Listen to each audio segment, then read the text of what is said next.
Hi, and welcome to another Women in the Spotlight video. I'm your host, Lisa Ann Pinkerton, founder and chairwoman of Women in Cleantech and Sustainability. Today, we're really excited to host Joyce Ferris. She's founder and managing partner of Blue Hill Partners, which is an investment firm with a focus on clean technology. We recently featured her in our Top 20 Women Cleantech Investors article. Joyce, welcome to Women in Cleantech and Sustainability. Thanks very much. Thanks for having me. Oh, you're welcome. Before we get started on your background, I was wondering if you could please tell us a little bit more about Blue Hill Partners. Yep. Blue Hill Partners is a 12-plus-year-old firm that has been focused exclusively in clean tech, green tech, whatever label you want to use for the entire time. We started out as a VC, mostly investing small amounts of capital in early, typically Series A rounds in technology companies. We kind of stumbled into becoming specialist investors around energy efficiency technology companies.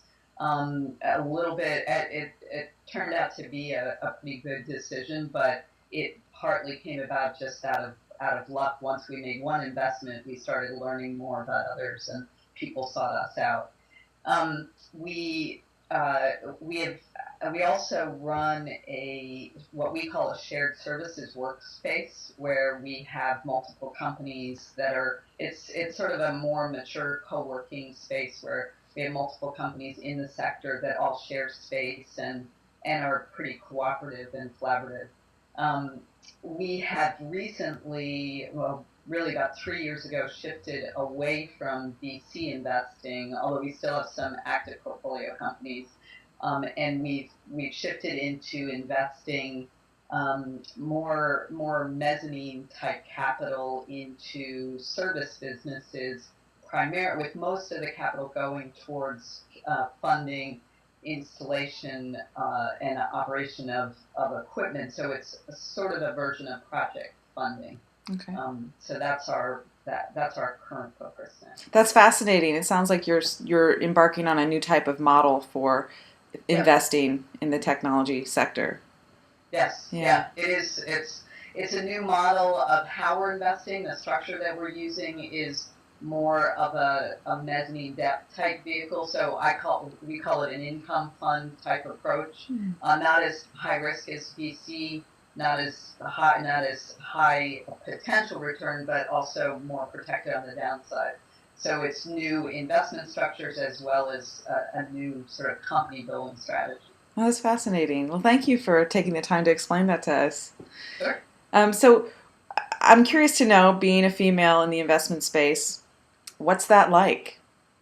Well, fortunately, I grew up around working. Actually, I grew up ocean sailing as a kid, so I was used to being with all men on 40 or 50 feet for days at a time, and it's not that different being in the VC and investing world. And in the clean tech space, it's not only are the investors men, but most of the management team very heavily engineer driven. So, but I've always been really comfortable with that.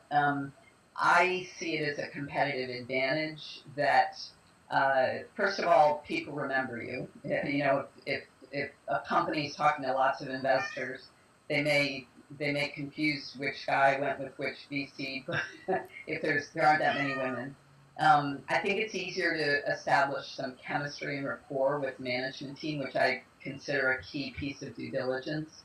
And then in operating and being on boards and supporting the management team, I think it's helpful. So I've always felt it was an advantage, not a liability, but it's definitely different. Mm-hmm.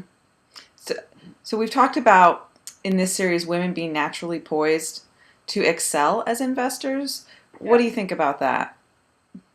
It's a really good question, and I think there are two areas in investing where it applies. Number one is choosing investments, and I think that, and I've heard other women say this more eloquently than I do, but I do think women are good at trusting their instincts, and that's very valuable. and I think that's actually an important asset that women need to make sure to use as investors. That I mean, one of the things is just basically, do I really understand what they're doing? And not be afraid to ask questions, because if they can't explain it and you don't fundamentally understand it, that's an issue. But then once you've made an investment, I think that a lot about being on a board and being an investor in a company is like raising kids. It's about coaching and mentoring. It's about kind of letting people not being in it too much, but being close enough to sort of pick up the pieces if you need to be. It's being a source of advice and guidance, even being somebody to vent to, and then every once in a while kind of giving somebody a kick in the butt. So it's I like it, and I also approach it, especially because we have multiple companies in the same sector and in some cases in the same space.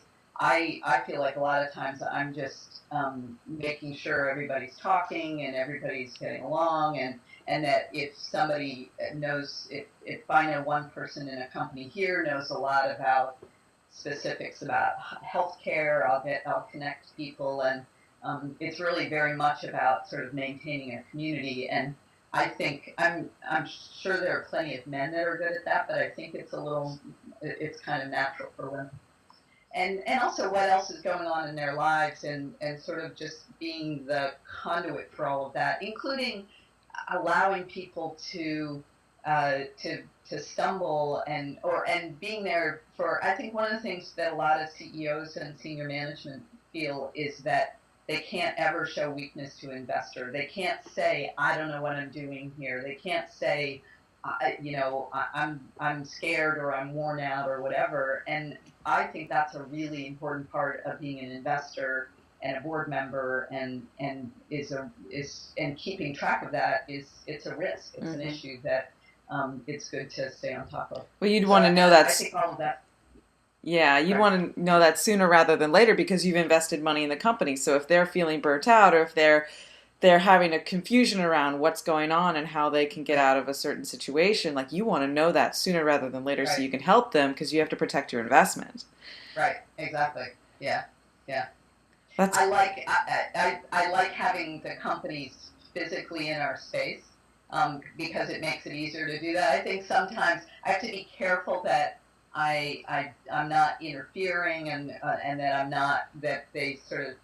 I have to make sure they don't feel I'm hovering. I'm sure there are moments when they do, but it's just easy to keep a pulse on things when you're physically there. Right, and it's easier to notice the red flags sooner, the more subtle, the subtle signals before the big signals happen. Exactly. And if you're all in the same space, that's a lot easier. Right. Yeah. Right. Yeah. Oh, that's great. So let's talk a little bit about your background, because I'm really curious to know how you ended up founding Blue Hill Partners. How did you get to the place where you decided to found Blue Hill, and then how did you found it? Yeah. Well, I was really, really lucky that I stumbled into, right after graduate school, I stumbled into founding a company in the sector. It was a company called Reading Energy, and we were one of the early independent power companies, way back when it was called alternative energy, or there were a lot of different labels. And so I founded and helped build that company, and I led project finance and was CFO and treasurer. So I stayed in the finance side there. I then went on to buy another company and led sales and business development for that company. It was a combustion technology company. And at the end, and when I left, I sold my shares back to my partners in that company. I decided I'd always had partners and co-founders, and I decided that I wanted to fully run my own show, and started Blue Hill, and really kind of stumbled into becoming an investor. We were building a company and advising two European companies in the project finance area. And then somebody came to us, this was 12 years ago, and said, we have capital to invest in, energy in clean energy companies, you know the industry and you know something about finance. Why don't you do this? And to be honest, I had no idea what being a VC was really about. I mean, it was true. I did know the industry and I knew about finance, but I learned a lot, and we as a company learned an awful lot the hard way. We managed to be pretty successful, but it was a steep learning curve, and that was at a time when the clean tech sector itself was just a perpetual learning curve. I mean, everything was brand new. We have a little bit of time left, so I wanted to make sure I asked you what types of advice you might have for women who want to become investors someday. Yeah, I would say, I have a very big bias, and you'll hear different opinions about this. I have a bias that if you've never been there, done that in running a business, at least not necessarily being a CEO, but being hands-on in a small emerging business, I just think it would be very hard to be a good investor. So my advice would be run a business or two, and it doesn't even have to be a business in the sector as much as just get that sort of hands-on experience, and you'll be able to understand your investments better. You'll be able to understand your people better and what they're focusing on. So that would be my advice. Okay, that's great. That's great. And then, what is one of your work-life balance tricks that you use to keep yourself moving forward?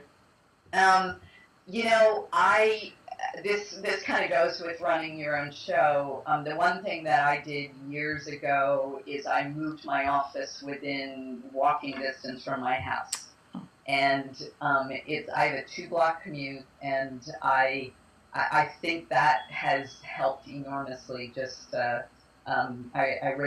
raising a family and just being able to not have that commuting time. That's probably been the single easiest thing for me.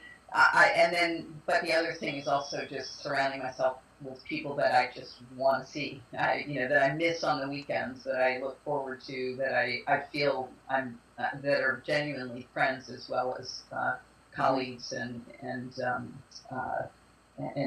fellow board members. Mm-hmm. So making sure you spend your downtime with people that you really enjoy, and that can help. I can see how that would help energize you and keep you going. Yeah. Oh, fantastic. Well, thank you so much, Joyce, for your time today. This has been very insightful. We've been talking to Joyce Ferris. She is founder and managing partner of Blue Hill Partners. I'm Lisa Ann Pinkerton for Women in Cleantech and Sustainability.